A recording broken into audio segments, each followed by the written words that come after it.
Hey, what's up guys, it's Wolf Airsoft Gaming, and today I'm going to be doing an introductory video to the Tokyo Marui PSG-1.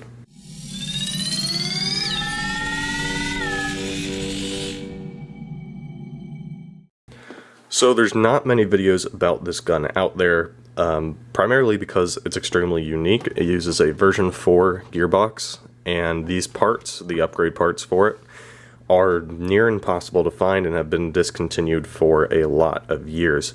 Now, there are a good amount of these parts and guns that have these parts installed floating around.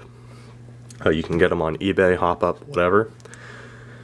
So they do exist. The difficult parts to get are the externals, and I'm trying to make this as comprehensive as possible, but basically the gun has a creaky plastic body and it has 300 FPS internals. So at this point you may be wondering, why would I ever want this gun? And yeah, there's not that much looking up for it. Why did I decide to do it? Because there are technically five guns that have this, which is a version 2.5 cylinder, which is essential if you're going to be pushing out let's say 0.4 gram BBs from something that's 509 millimeters long. You need that extra air volume. So there's the Tokyo Marui PSG-1, the SEMA SVD SVU, same with Real Sword. There's the L85 by, I think it's Army that does that, and there's the SR25, and the fifth one is a technical because it's only the classic Army Scar H, which has been discontinued. The classic Army Scar H actually used a V2.5 gearbox inside of it. So if you're looking for a semi-sniper in Airsoft or whatever and want that extra air volume like I do, that's kind of the way you need to go. Now, is it essential? I wouldn't say so. I think it's really going to benefit though, because I've used V2.5 gearbox guns, and even stock that they can push out heavy BBs pretty far. So that's one thing that I do like about this. This is the only gun in Airsoft, I mean as of 2018, whatever, this was produced back in the 90s, so to my knowledge, that uses a version 4 gearbox. So it comes with a split upper and lower, much like the L85, another V2.5 cylinder gearbox. And it comes with the lower that has the, and another thing, it has pre-cocking. Woo. So that's kind of cool. It also comes with a decocking lever, which is this bit right here, which is pretty cool. So you get instant trigger response, I'll put quotations on that, from a stock AEG. But at the lower, you've got your ARL, you've got that switch, then you've got your gear set, which is proprietary. Everything, I'm going to go over another video, everything that's compatible with the G3, and everything that's strictly proprietary to the PSG-1. And there's a lot of stuff. So it's kind of going to be like an upgrade guide, what you can do, what you can't do, where you can find parts, all that stuff, because it's a challenge in itself, which is really fun. This has a Systema gear set. Good luck finding them. That's all I can say about that. They're extremely rare, have been discontinued, and the stock gears I've heard you can actually run up quite a bit, 450, 500, and they'll last a good while. So I wouldn't put that as a necessity, but the ARL does tend to flake out a lot. So there is someone on Facebook that makes steel ARLs specifically for the Tokyo Marui PSG-1, and I need to pick one of those up. But that's kind of for another video. Uses a medium type motor, so that's another odd bit. Not proprietary, but still odd. Upper receiver, you've got all your normal bits. We'll go over the compatibility later. You'll notice that it's got this bit right here, which actually controls the tappet plate and nozzle. See that action? And this is because you can actually pull back the charging handle and load around. So there are a lot of neat features on this gun, like that. That's pretty cool.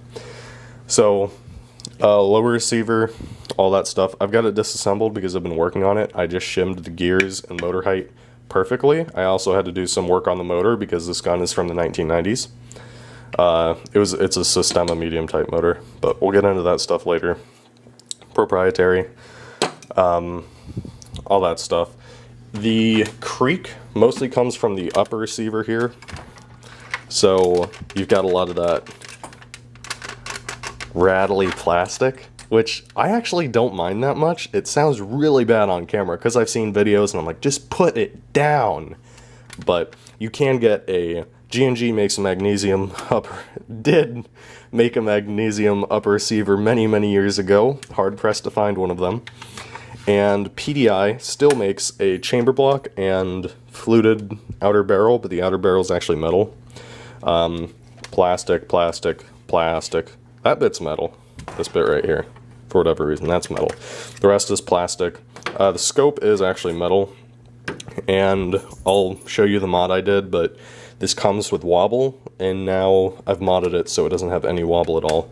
So you've got a sturdy scope, which I love. It's a little tunnel vision-y because of the tube diameter, but completely adjustable, and it comes with a cap right here. I can't really show it, but basically it's on it, but it's a plastic like lens protector, which is cool.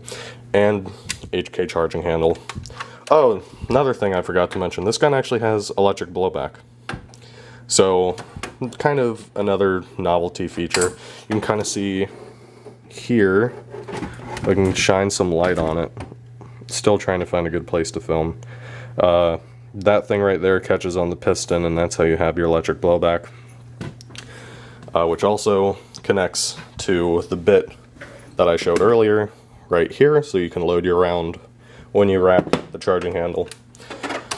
Oh, why aren't I showing the whole gun in one piece? One, because I'm working on it, but two, because this thing is way too damn long. This gun is super long, so you kind of have to show it in bits.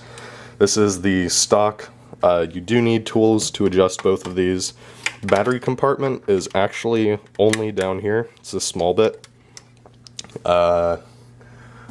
This is the thickest battery that'll go in. It's 11-1, and I can fit that. And the stock, don't run your stock Tokyo Marui guns on 11-1s. I'll just throw that out there for what it's worth. So, pretty sure that's all the components of the rifle. Now I'll go into a few mods. Okay, so this part right here is what I'm putting in the gearbox. This is going to be printed out and going into in-depth, but basically, as you can see, I've got all the parts there. I have the retail, and I have what I paid for them, and then I've got the brand, if the part was upgraded. And the answer is going to be yes to everything except the gearbox shell, because they don't exist, and the hop-up unit, because Tokyo Maruis have excellent hop-up units, and its design is actually really great. So that's going to cover it for this episode. I will go in depth into a lot of other things. Proprietary is going to be one of them. Upgrades is going to be another one. One thing that I'd like to mention real quick, I've got a Chimera right here, but all that's for another video. Thank you guys so much for watching, and I'll see you in the next video.